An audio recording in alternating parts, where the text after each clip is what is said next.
हमारा टॉपिक लागत विश्लेषण। इसमें पार्ट 1 में हमने ये आपको बताया कि लागत विश्लेषण या लागत का किसी वस्तु के उत्पादन में या उपभोक्ता के संतुलन में या वस्तु की कीमत के निर्धारण में क्या महत्वपूर्ण स्थान है।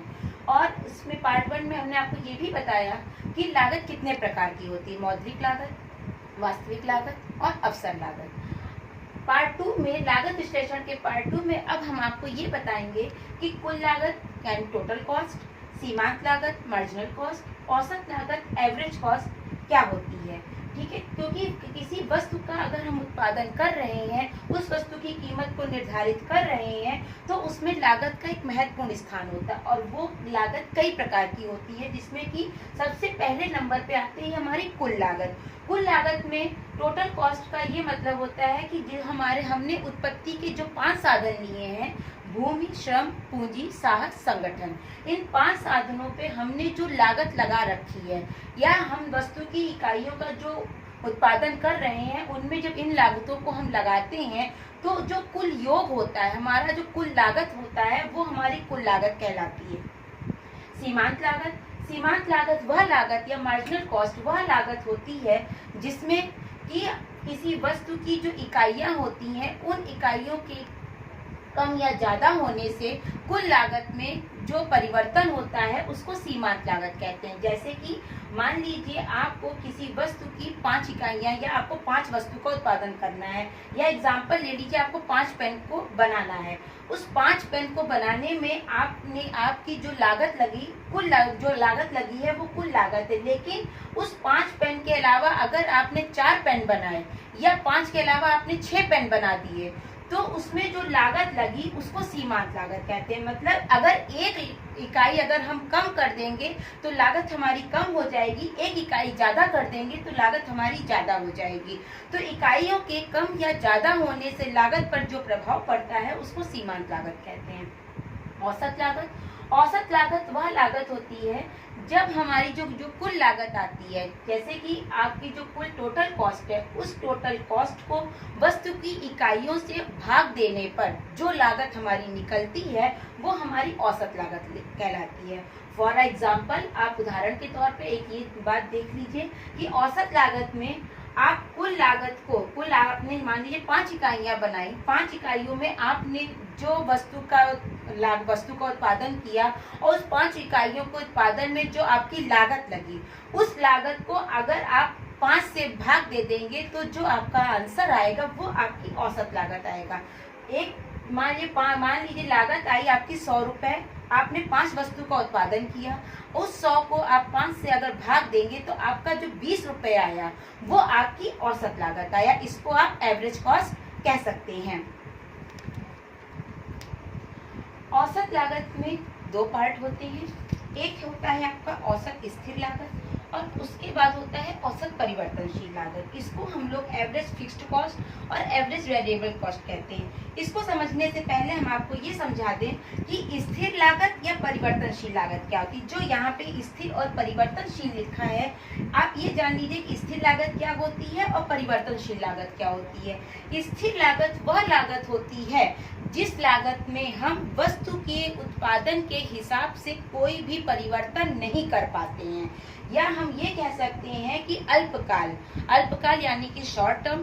हमारे पास जब किसी वस्तु का उत्पादन हम कर रहे होते हैं तो हमारे पास एक समय अवधि होती है, एक टाइम पीरियड होता है।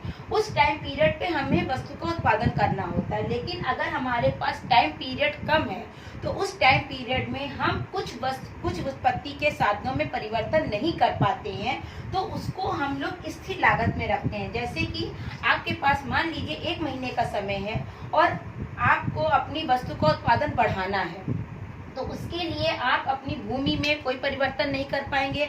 आप श्रमिकों की संख्या तो घटा बढ़ा लेंगे, आप अपनी पूंजी को भी घटा बढ़ा लेंगे, लेकिन आपने जिस जगह पे, जिस भूमि पे अपनी फैक्ट्री लगा रखी है, अपना प्लांट लगा रखा है, अपनी वस्तु का उत्पादन कर रहे हैं, आप एकाएक या तुरंत आप अपनी उस भूमि को नहीं चेंज कर पाएंगे। तो जो भूमि है वो आपकी स्थिर लागत के अंतर्गत आती है।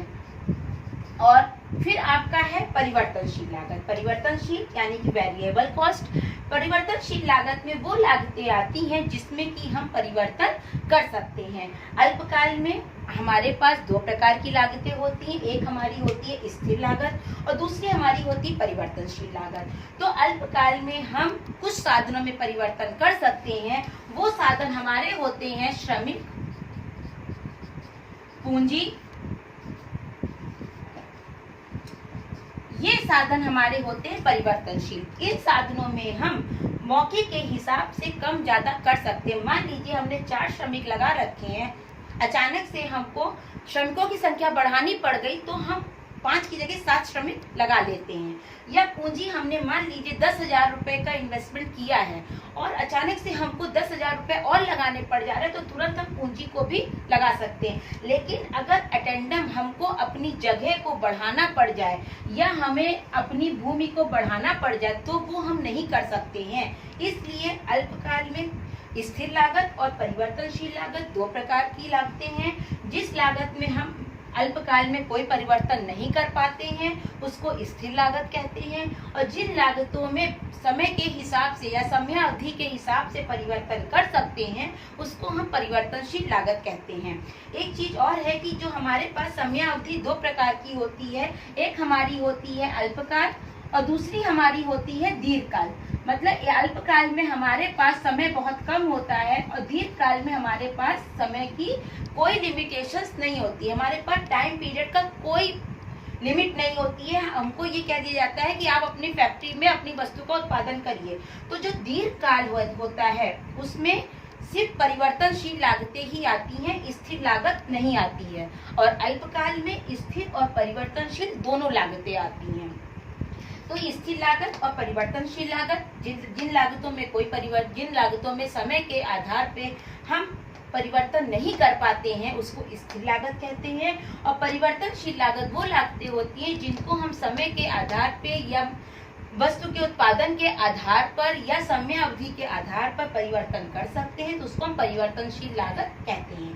अब आप यहाँ देखिए, ये औसत लागत दो प्रकार की है, औसत स्थिर लागत, औसत परिवर्तनशील लागत। Average fixed cost, average variable cost. Average fixed cost वो कॉस्ट होती है जिसमें कि औसत लागत को कुल इकाई, जो हमारी कुल इकाई है, मान लीजिए हमारी कुल लागत आई है 100 रुपए और हमने वस्तु का उत्पादन किया, क्वांटिटी हमारी है 5, हमने मान लीजिए 5 वस्तु के उत्पादन में हमको 100 रुपए की लागत लग रही है।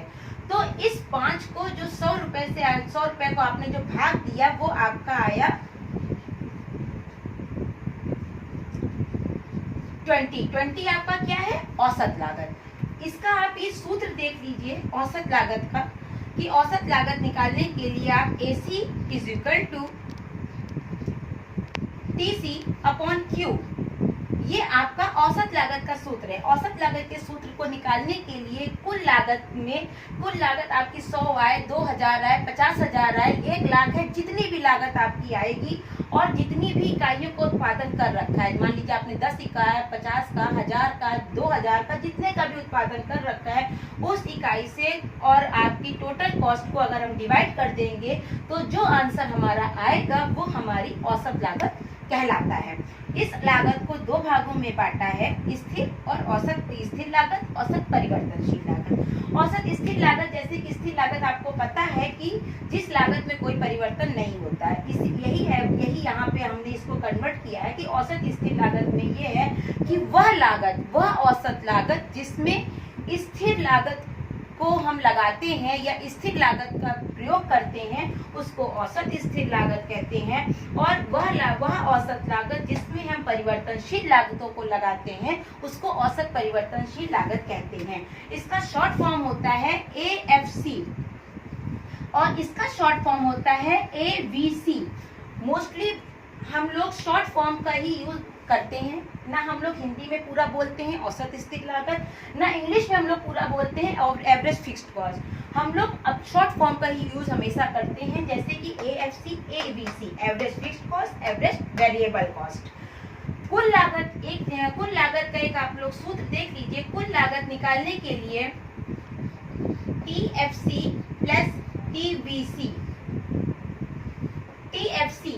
TC का मतलब है टोटल कॉस्ट, TFC का मतलब है टोटल फिक्स्ड कॉस्ट और TVC का मतलब है टोटल वेरिएबल कॉस्ट, जो कि आपने जैसे नीचे देखा था एवरेज फिक्स्ड कॉस्ट और एवरेज वेरिएबल कॉस्ट। ठीक है, तो टोटल फिक्स्ड कॉस्ट और टोटल वेरिएबल कॉस्ट को जब हम ऐड कर देंगे, जब हम जोड़ देंगे, तो हमारी कुल लागत निकलती है। ये इसका ये सेंस है कि कुल लागत हमारी तभी निकलेगी जब हम सारी परिवर्तनशील लागतों को, सारी स्थिर लागतों को जोड़ देंगे। तो उस जोड़ने के बाद जो हमारा योगफल आएगा, जो हमारा ऐड आएगा, वो हमारी टोटल कॉस्ट कहलाएगा। तो ये सब, ये कुल लागत, सीमांत लागत, औसत लागत, स्थिर लागत, परिवर्तनशील लागत, ये सब लागत विश्लेषण के छोटे छोटे पार्ट्स हैं, जिसको कि शॉर्ट नोट्स में आपके आने वाले एग्जाम में आपके जो सेकेंड सेमेस्टर के ऑब्जेक्टिव क्वेश्चन से उसमें छोटी छोटी चीजें पूछी जाती हैं। जैसे कि आपसे टोटल कॉस्ट का ये सूत्र पूछ सकते हैं, आपसे औसत लागत का कि औसत लागत निकालने के लिए कौन सा सूत्र लगेगा। तो आपको पता होना चाहिए कि टोटल कॉस्ट को अगर क्वांटिटी से, यानी कि जितनी वस्तुओं का हम उत्पादन कर रहे हैं, अगर उससे हम डिवाइड कर देंगे तो हमारी औसत लागत निकल आएगी। आपको ये भी पता होना चाहिए कि स्थिर लागत में कौन सा उत्पत्ति का साधन आता है, परिवर्तनशील साधन में कौन कौन से साधन आते हैं, या अल्पकाल में सिर्फ स्थिर साधन और परिवर्तनशील साधन दोनों प्रकार के साधन होते हैं, जबकि दीर्घकाल में सिर्फ हमारा एक ही साधन होता है, वो होता है परिवर्तनशील साधन। क्योंकि दीर्घकाल में समयावधि बहुत ज्यादा होती है, जिससे हम वस्तु का उत्पादन आराम से कर सकते हैं। तो लागत विश्लेषण के इतने हमने पार्ट 1 और पार्ट 2 में आपको ये इतना समझाया है। आशा करते हैं कि जितना आपको समझाया गया आपको समझ में आया होगा। धन्यवाद।